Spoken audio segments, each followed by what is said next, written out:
It is a rather nippy Wednesday afternoon in November at Dunrovin Ranch. This is a little delayed from our normal closure of the osprey season. We had issues with our camera, as everybody knows, and we seem to be settling it down, not exactly as quickly as we'd like. It's a new camera, the Osprey Nest camera, that is. And that prevented us from going up to the pole and kind of closing out everything, but we are finally there. So everybody knows Kelly Kozak, otherwise known as Goddess Kelly. Goddess Kelly. That's right. Okay, now Goddess. And those of you who really know me know how funny that is. Like my mom. Hi, Mom. Yeah, she's here, by the way. Yeah, she's in my room watching. Yeah, nice and cozy warm. Yes, yes. Warm. So, Kelly, this was your first year being involved in all of this osprey world. Madness. It is a world in itself, is it not? It is. I don't know that I'd ever even thought of the word osprey. I'd never known what an osprey was. I came to the ranch excited, looking forward to the nest, like the horses and everything that goes on. And then I was on the chat with all of you wonderful members, and they started talking about, the date and the countdown, and when did she come last year, and the year before, and when did Hal come, and I started getting excited, and the anticipation started to build, and every day I get on, well, where is she? When's she coming? And I became as hysterical as I've been over many things. And then we'll go through the drama, but I'd never really experienced drama in nature as I had over the nest. Yeah. And she is special. Well, we'll talk about the goose. Yeah. At that moment, when Harriet met the goose, that's when I knew that she was my hero, and she is, and can I say badass? She is amazing. She is amazing. Yes. She is the matriarch. I don't know how long she was here before we put the web camera up, because I couldn't identify one osprey from the other. But I believe that particularly watching that pair return in 2011, which was the first year we put a camera up, watching them return, I think that they had been here before. Right.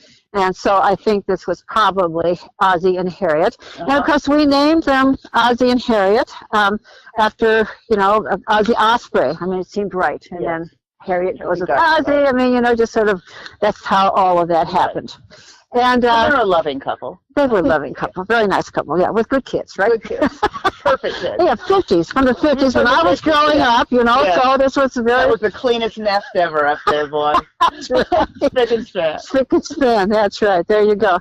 And we are standing in front of our osprey pole. Now, we didn't start this signing tradition until 2013. As many of you know, in 2011, Ozzie and Harriet had 2 chicks. We know that one of them died right before fledging, right before migrating. He was found by a fisherman on the river. Oh. And we figure that he died at fishing, that he probably dove and didn't quite make it. Oh. And then, of course, in 2012, Ozzie and Harriet laid 2 eggs that did not hatch. That was a summer of sadness, watching those 2 birds tend those 2 eggs. It was the first year that Cornell University broadcast our camera, and that's when many of you came to the Dunrovin nest, was in 2012. And the reason I mention that is the tragedy or the sadness of 2012 really is reflected in the names that we gave to the chicks in 2013. And indeed, in 2013, which I think many of you who have been here for all these years would go back and say was the best year, in part because there were 3 eggs and 3 chicks, and there was no sibling rivalry. All 3 chicks did really, really well. There was very little sibling rivalry. And we named them, after talking with all of our members, Percy for perseverance, Hope for hope, and Dilly for diligence, reflecting the characteristics that we saw in Ozzie and Harriet from having spent all of the summer before trying to get those 2 eggs to hatch, which they never did. Mm. And then, of course, 2014 was a very dramatic year as well, as we had 3 eggs, and the chicks were named via a contest, and it happened to be that the eggs were laid during a lunar eclipse. Oh. And so we called our chicks Lunar, Soul, and Shadow. And things were going fairly well until a big storm hit, and Shadow, the youngest one, died. Again, whenever there's a shortage of food, the oldest 2 get fed, and that definitely is nature's way of ensuring that at least one chick survives the summer, and I think it's a very effective way, although it's not much fun to watch. No. Okay, and then everyone knows that towards the end of 2014, Ozzy was killed, probably by an eagle attack. We had a lot of eagle attacks that year. We found his body across the river. We brought it home. We took it to Montana Fish, Wildlife, and Parks. They took him to a taxidermist, and he is now on the wall of Montana Wild, which is a museum in Helena, Montana. Oh. And he is an educational bird, and he is near a nest that talks about the importance of keeping baling twine out of nests. Yes. So that meant 2015 was the year that Harriet returned and hoisted a sign that said "Widow with real estate."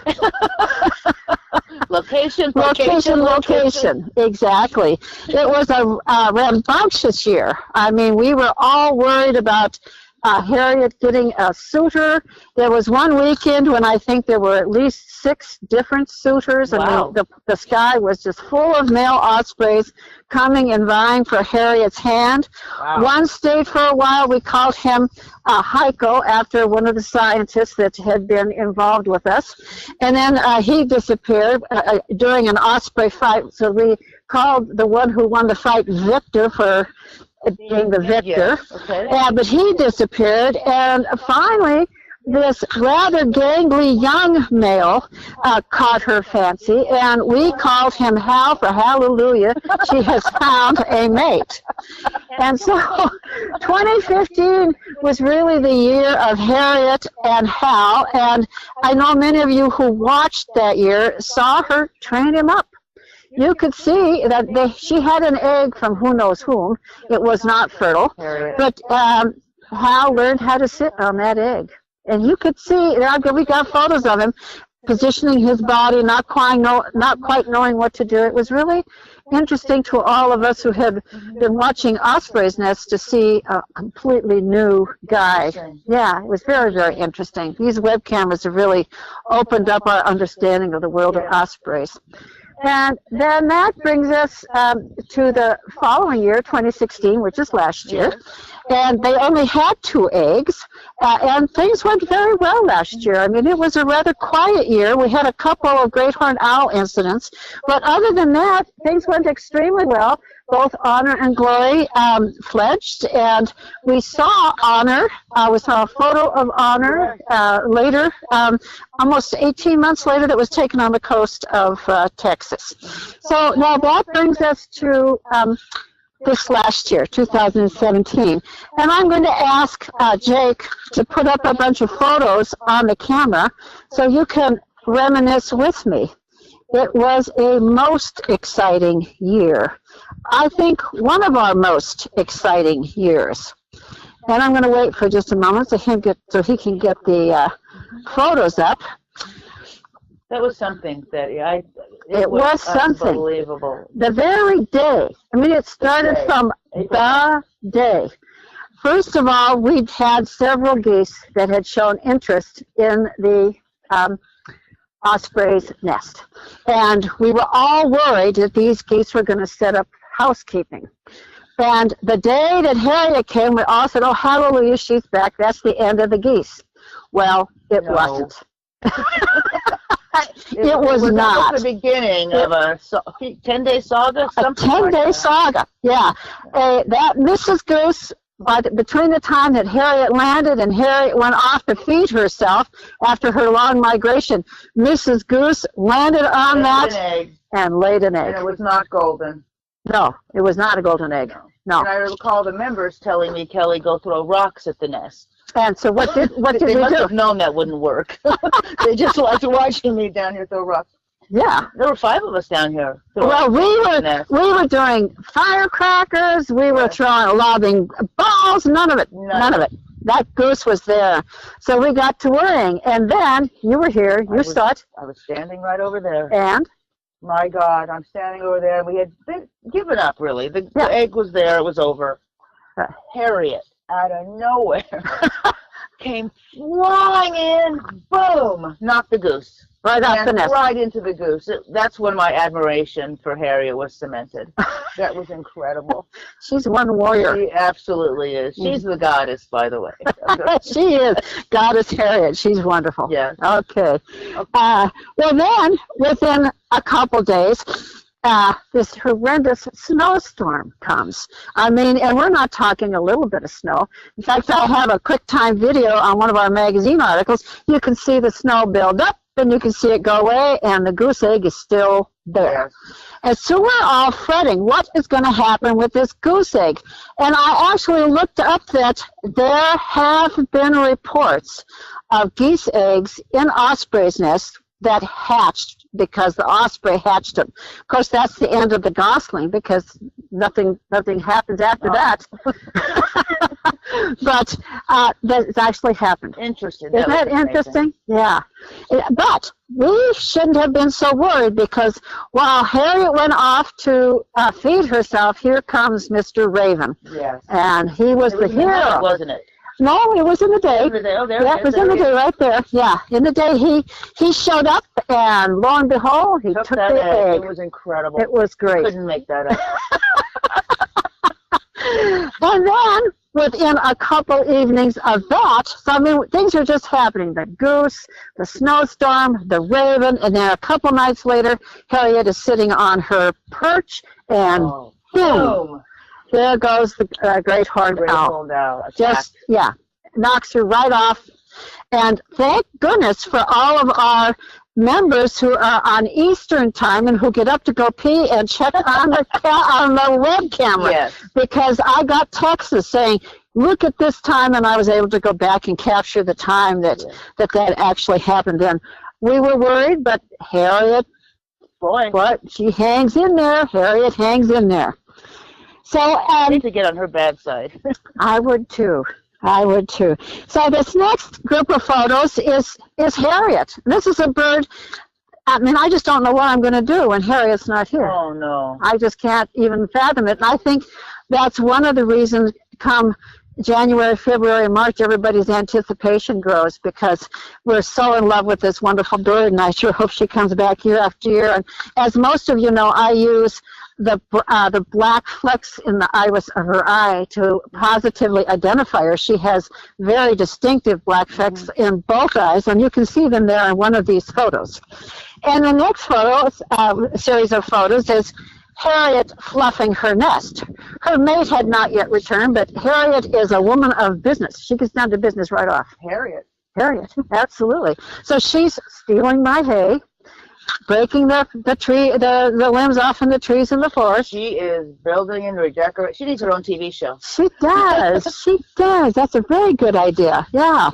And lo and behold, this guy shows up, and he convinces everybody, including maybe Harriet. I don't know what Harriet's thoughts were, but he hangs around, and we're all calling him Hal. But thanks to a couple of really astute viewers, Melissa from North Carolina and Celia primarily, the word gets out, this is not really Hal. This is wannabe Hal. And indeed, a couple days later, real Hal shows up and knocks wannabe Hal out of here. The drama continues, I tell you. It was just no end. There are a lot above the nest. There are a lot of altercations. I had no idea. Oh, yeah. But there are intruders. Oh, a lot of constantly intruders. So I wanted to show you in one group of photos the difference between the beaks on Hal wannabe and how. Now, I think that Melissa used a different marker, but I always go for markers that can't change with the feathers. Feathers molt. These guys are continuous molters. So I look in their eyes or their beaks or something like that. And indeed, the Wilhow has kind of a telltale white line on both sides of his beak. No line. Little line. No line. Racing stripes. Very good, racing stripes. Okay. So I thought to myself, does Hal of 2016 have these racing stripes? And indeed, and I'll show you on the next plaque, they show up every year. He has these little racing stripes. So that is something that we can sort of focus on this next year. Hopefully the guy with the racing stripes, Hal, comes on back. So Hal and Harriet do what, married couples do. They set up housekeeping, get things going, and sure enough, they had 3 eggs. And all eggs hatched. And we named them after the exciting part of the first part of the summer. Honk for the goose, Hero for the raven. The raven was a hero as far as we were concerned. Right. And then Hoot for the great horned owl. Yes. And things were going fairly well for the first week or so, and then Hawk and Hero really took to sibling rivalry and took out after Hoot. And for the first month, Hoot really hung in there. And Hal was able to bring enough fish so that they completely satiated Hawk and Hero, and Hoot always got enough to keep growing. Fishing was tough that time of year too. Yeah, it got tough. Yeah, it was June. They hatched the 1st of June. And by the end of June, the University of Montana people came out to put bands on, and they weighed all 3 chicks, and indeed Hoot was less than half of the weight of Honk. But the scientists felt that he was really close to finishing that really critical period, and if he could get through the next couple of weeks, he would make it all the way. But then we had a big storm, a really big rainstorm, and that brought the river up, and instead of bringing 4 or 5 fish, only a couple fish came, and during that period of time, Hoot died. And it was a very sad thing for all of us to watch. But luckily, the 2 remaining chicks, Honk and Hero, thrived. And right after that storm, within 3 days of that storm, the fish started coming back relentlessly. And it was just sad that that little dip happened at exactly the wrong time. And both Honk and Hero got bigger and bigger and engaged in endless fish fights. Yes. Yeah. You hear them. Yes. Yes. Loud fish fights. Yes. And then, towards the end of July, Miss Honk, we know she's a miss because she's bigger and she's got a necklace, was practice flying when she completely missed the nest on her landing, fell off of the nest right where we are here, and landed on the barn. And thankfully, again, Melissa from North Carolina was on the web camera and very carefully switched the camera over, got great photos of Honk on the top of the barn where she stayed for well over an hour or so. Yeah. I mean, she was not very confident about getting off of there. No, she couldn't elevate probably, and that's pretty slick up there. It's a metal roof. It is. Metal roof, and it might have even been hot. Yeah. It might have been hot to her talons. I don't know, but she stayed right on the top because there is a little bit of a perch, a little bit of a something for her talons. And then she took off and wasn't seen until she landed early the next morning. And, again, towards the end of the season, the food fights just increased. And there was one food fight, which I called the epic food fight, that lasted for 15 minutes. I mean, they brought a fish, and Honk had it, then Hero had it, then Hero had it, then Honk had it, and it just went on and on and on. I had a similar relationship with my brother. Did you? Yeah, yeah. Candy at Halloween time. Oh boy, yeah. Everything. But it's amazing if you've never been near an osprey nest. 9, 10 food deliveries. Yeah. Live trout. Yeah. It's really, watching nature this close really is incredible. It is. And then I would get messages from the members saying, Kelly, they dropped a fish. Would you go get it? Yes, and it would be right around here. Yeah. Or in here with Augie. Augie would have to go over and sniff it out. Yeah. Yeah. It's really, it's an amazing part of life to be this intimately involved. It really is. And I'm born and raised in Los Angeles. Yeah. And to be out here right in it is quite, I feel very lucky. Oh yeah, oh I do too, and I've spent much of my time in the wilderness of Montana and Alaska, but to get to know a pair, to really understand them is a big treat. Yeah. Yeah, and then of course mid-August brought the huge fire.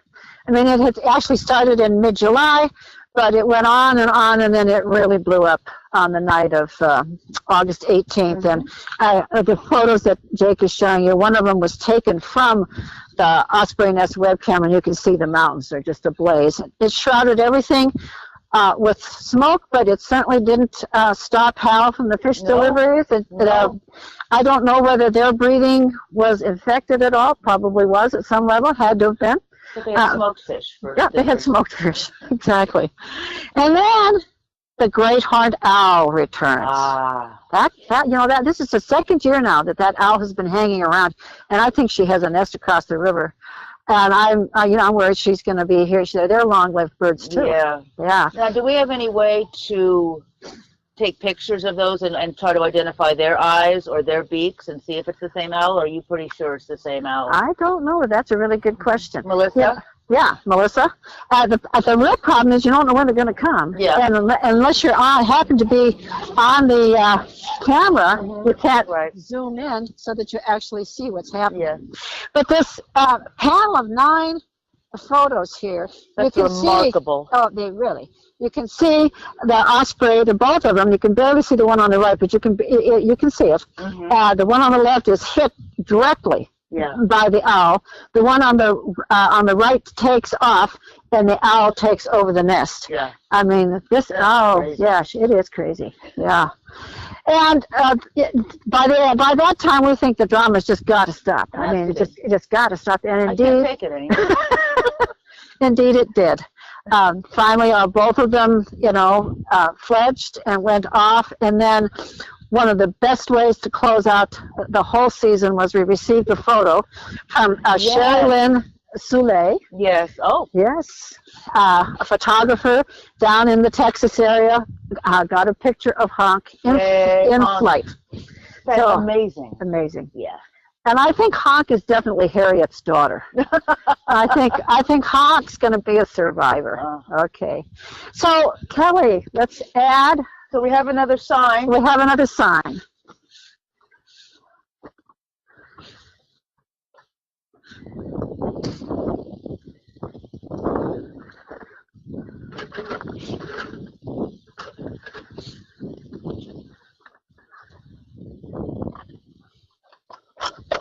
There we go. Okay.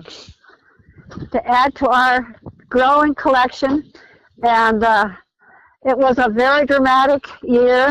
I'm so glad that I was able to share it with you. Thank you. Yes, it was a wonderful year, and I'm so glad I was able to share it with all of you. And the final act of this year will be to put Hoot's body in the ground. Yeah. Jake just recently took him off the nest, and that we buried a shadow underneath the tree over there, and we're going to bury Hoot right here underneath the pool. So with that, I'm going to take a few moments of silence. You're going to watch me while I do that, and during this period of time, Jake is going to turn off the audio for this broadcast because he is going to get Terry Kiley on the telephone. Terry is an author and a birder and a lover of plants and flowers who lives in New Hampshire, and she wrote a wonderful stome or story poem that she calls Oz Days at Dunrovin, and I have invited her to read her stome to all of us. It's really lovely. It's on our website, and as soon as I'm finished burying Hoot, we will come back online and we can talk with Terry and have her read her story. I will also get on chat before we hang off and see if you guys have any questions. So please stay tuned after the burial to hear Terry read her lovely story.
Welcome back, everybody. I am delighted to have Terry Kiley on the phone from Alton, New Jersey. Can you say hello, Terry? Hi, everyone. Thank you for coming. Oh, this is really delightful. Yeah, yes, I just love the way this community is spread all over the place. Yeah. I know that we have Italy watching as well. Yeah, isn't it great? Yeah. Terry, I understand that you work for a landscape firm and that you are one of their designers. Is that correct? That is true. Yes, It's called true. Lisa Dragfly Garden and Designs. Is that right? Yes, that is. And you are a birder, a lover of birds and flowers. Can you tell us a little bit about how you got involved in all of that? Well, on your ranch itself, on this osprey nest, my sister Karen, I believe all my four sisters are watching, but Welcome. Welcome. I think my sister Karen was the one that introduced me to your camera, and we would watch Ozzie and Harriet together from 2011. Oh, So wow. we have followed your seasons all the way up until the present. Yeah. And Karen took some amazing photographs. She's very creative with her photography, and she took wonderful photographs. And I have silently followed your cams. I've not chatted on any of your sites. And with the loss of Ozzie, my heart broke, as did everybody else's. And this year, I wanted to honor Dunrovin Ranch. I've been writing stones for other cameras for almost 2 years, and they've been very well received. And I wanted to honor Dunrovin Ranch and the beauty and the gifts that you have brought to all of us all these years. Well, we're really honored. I really appreciate your having done this, and I so appreciate your taking the time to connect with us this way so people can actually hear you read. Well, So, this is wonderful, and I thank you for this honor, and also for all the people who have appreciated my stones, because they inspire my creations, and all of the listeners that came tonight. Thank you so much. yes, I want to thank them as well. And don't hang up once you're finished, Terry. Jake will put the slides back up so we have something to look at while you read. Okay. And I'm going to assume that he has been able to do that. And so we're ready whenever you are. Okay, thank you. Thank you. This is for the 2017 Osprey season at Dunrovin Ranch, and it's called Osprey at Dunrovin. When the season began, hope was carried for three, called honk, hero, and hoot. We prayed all would fly free. These words are the story of the wonder of you, of a little one lost, and the blessing of two. One did live before Hal. His heart's happy for you. He so loved your dear mom. Now he flies with you too. Your dad is quite special. Early on he brought gifts. To woo your sweet mama, all the hay he could lift. What dear parents you have, their devotion so deep. They provide all you need. Your well-being they keep. We laughed at your antics as you played through the day, from osprits to fledgling, now 2 stunning osprey. A cream-colored baby lays below in some hay. You so wonder and wonder how it will fly one day. Its size befuddles you, and its number of legs. You don't see any wings. What's the size of its eggs? You were close as nestlings. As fledglings you stayed near. Except for the fish squabbles, your heart bond was quite clear. It shows you're survivors when you fight over fish. This is learning for you, lessons for which we wish. Honk, your fledge surprised us, and most likely you too. Most young fly to a tree. For you, a roof would do. You are beyond perfect, with magnificent wings. Your beauty astounds us. Joy to hearts you bring. Chocolate brown feathers, with tips frosted in white. You take one's breath away. You're a glorious sight. You looked down on mountains, now you soar o'er their tops. You glide through the valleys. This makes our hearts stop. Oh, we wish you'd remain, but your destiny calls. Migration awaits you as summer turns to fall. A bounty awaits you in lakes, rivers, and streams. Big, bright, glistening fish in clear water will gleam. You will fly to the south, where you'll rest and you'll grow, and crawl to the north, when migration winds blow.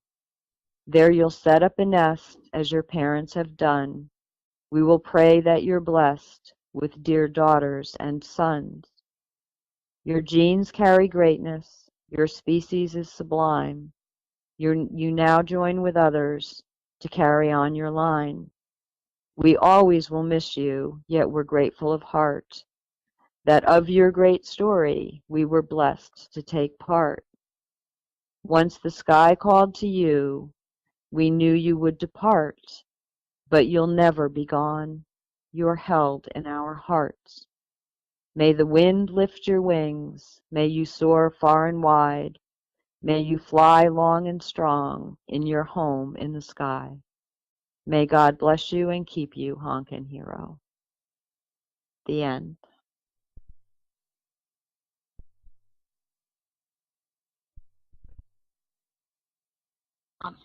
Hi, Terry. That was lovely. I am so glad we were able to connect to have you do this. You were able to hear it and everything? Yes, absolutely, and I'm sure that the members and everybody heard it as well. I'm on the chat if any of our members would like to ask a question. I see emojis of hearts and smiles. Everyone's loving it and loved it. And you know, there are many more viewers who are not Days at Dunrovin members, but it's on the public viewing as well. I can't talk with them, but I can talk with our members. And I see, you know, there's applause signs. People are very happy with everything. And they were saying, thank you, Terry. What a beautiful poem. It was just really lovely that you were able to join us. And I want to thank you for watching all of these years and for being a part of this community. I think that, you know, ospreys have become ambassadors. They've really brought people from across the world together, and it's just a wonderful way to connect. And they truly have, and it has been remarkable, and your site is wonderful. And it's just a wonderful story.